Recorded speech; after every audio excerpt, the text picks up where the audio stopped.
கர்த்தர் என்ன சொல்றாருன்னா, இதை நான் எதுக்கு இது உங்ககிட்ட சொல்றேன்னா, நீ நினைச்சிட்ட ஒரு அடி அடிச்சுட்டா பாம்பு செத்து போயிருமுன்னு.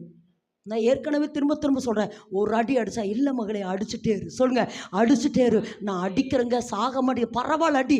அடிக்க அடிக்க அம்மியே நகருன அந்த சாத்தான் சாக மாட்டானா? இந்த அம்மிக்கல் நகராதா? அம்மிக்கல்லே நகருன அந்த சாத்தான் என்ன சர்ப சாக மாட்டான். இன்னைக்கு கர்த்தர் சொல்றார், திரும்ப திரும்பாடி, திரும்ப திரும்பாடி, திரும்ப திரும்பாடி, திரும்ப திரும்பாடி.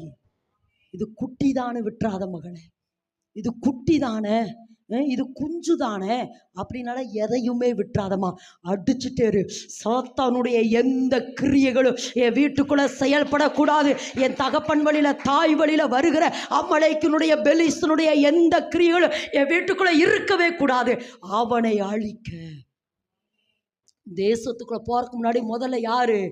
என் வீட்டுக்குள்ள முதல்ல எனக்குள்ள சாத்தான் வேலை செய்யக்கூடாது, அவனை அழிக்கணும். ரெண்டாவது என் வீட்டுக்குள்ள, அடுத்து என் உறவுகளுக்குள்ள, அடுத்து என் பட்டணத்துக்குள்ள, அடுத்து என் தேசத்துக்குள்ள சாத்தான் என்ன செய்யக்கூடாது?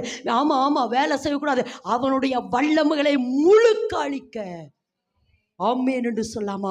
ஒன்று சொல்லுங்க, திரும்ப சொல்கிறேன், சத்ருவை அழிக்கிறதுக்கு கர்த்தரை அபிஷேகம் பண்ணி இருக்கிறார். ஒருவேளை நீ நினைக்கலாம், தாவீது பிறக்கிற பொழுதே ராஜாவாக பிறந்தாரு, ஒருவேளை அந்த அபிஷேகத்தோட இப்போ நம்ம சொன்னது போல யுத்த வீரனுடைய அபிஷேகம், போர் வீரனுடைய அபிஷேகம், சௌந்தரியம் உள்ள அபிஷேகம், போன இடத்துலலாம் வெற்றி அடைகிற அபிஷேகம், விருத்தி அடைகிற அபிஷேகம் தாவீதுக்குள்ளதாங்க இருந்ததுன்னு சொல்லலாம். ஆனால் அதை விட மேன்மையானது சொல்கிறேன், ஏசப்பாவினுடைய ரத்தத்தின் சரீரத்தினா பானம் பண்றதுனால ஏசப்பா ரத்தத்துக்குள்ள இருக்கிற ஜீவன், ஏசப்பா ரத்தத்தில் இருக்கிற ஜெயம், ஏசப்பா எப்படி ஜெயித்தாரோ சாத்தானுடைய சகல வல்லமைகளை ஜெயிக்கிறதுக்கு ஏசப்பா எப்படி அபிஷேகம் பண்ணப்பட்டிருந்தாரோ, ஏசப்பாவுடைய ரத்தத்தையும் சரீரத்தையும் நாம் பானம் பண்றதுனால.